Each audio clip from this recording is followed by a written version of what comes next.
நம்ம வீடுகள்ல காய்கறி வெட்டுறதுக்கு நிறைய பேர் மரப்பலகைய பயன்படுத்துவாங்க. இது பழங்காலத்துல இருந்தே நம்ம பயன்படுத்திக்கிட்டு வரோம். ஆனா இந்த மரப்பலகைகள்ல காய்கறி வெட்டும்போது சில ஆபத்துகள் இருக்குங்கிறது நம்மள நிறைய பேர்த்துக்கு தெரியாதுங்க. அது என்னென்ன அப்படின்றத தான் நான் இந்த வீடியோல சொல்ல போறேன். ஃபர்ஸ்ட், மரப்பலகைகள்ல பாக்டீரியா பரவ அதிகமான வாய்ப்புகள் இருக்கிறதா சொல்லப்படுது. ஏன்னா நம்ம கத்தி படும்போது மரத்துல சின்ன சின்ன கீறல்கள் விழும் இல்லையா?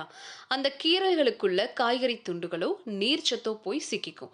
இதை சரியா கழுவி சுத்தம் செய்யலைன்னா அங்க பாக்டீரியாக்கள் பெருகி நம்ம அடுத்த தடவை காய்கறி வெட்டும்போது அது உணவுல கலந்து உடம்புக்குள்ள போயிடும். ஸோ இது ரொம்பவே ஆபத்தான ஒரு விஷயம். ரெண்டாவது, மரப்பலகைகளை சுத்தம் செய்யறது ரொம்ப கஷ்டங்க. பிளாஸ்டிக் அல்லது கண்ணாடி போர்டுகள் மாதிரி தண்ணியில போட்டு சும்மா அலசினா மட்டும் போதாது.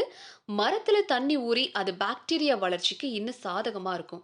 அதை நல்லா தேய்ச்சு வெயில காய வைக்கணும், இல்லைன்னா பூஞ்சை காளான் பிடிக்கவும் வாய்ப்பு இருக்கு. மூணாவது, இந்த மரப்பலகைகள் சீக்கிரமா பழுதாகிடும். தொடர்ச்சியா கத்திப்படும் போது பலகையுடைய மேல் பகுதி மெல்ல மெல்ல அரிக்க ஆரம்பிச்சிடும். ஒரு கட்டத்துல பலகை மேடு பள்ளமா ஆகிடும். அப்போ காய்கறி வெட்டும் போது கத்தி வழுக்கி கையில வெட்டிக்கிற ஆபத்து அதிகமா இருக்கும். சோ இது நமக்கு அவ்வளவு பாதுகாப்பா கிடையாது. அடுத்து, மரப்பலகைகள் வாசனையை உறிஞ்சும் தன்மை கொண்டது. உதாரணத்துக்கு வெங்காயம், பூண்டு, மீன் இதெல்லாம் நம்ம மரப்பலகையில கட் பண்றோம் அப்படின்னா அந்த வாசனை அப்படியே அந்த பலகையில ஒட்டிக்கும். அடுத்த தடவை நீங்க பழங்கள் அல்லது வேறு ஏதாவது வெட்டும்போது அந்த வாசனையும் கூடவே வரும். இது சில நேரங்கள்ல ரொம்பவே எரிச்சலூட்டும். ஃபைனலி, மரப்பலகைகள் பராமரிக்கிறதுக்கு நிறைய மெனக்கெடல் தேவைப்படும். ஏன்னா வெறும் தண்ணியில கழுவுறது மட்டும் போதாதுல்லவா?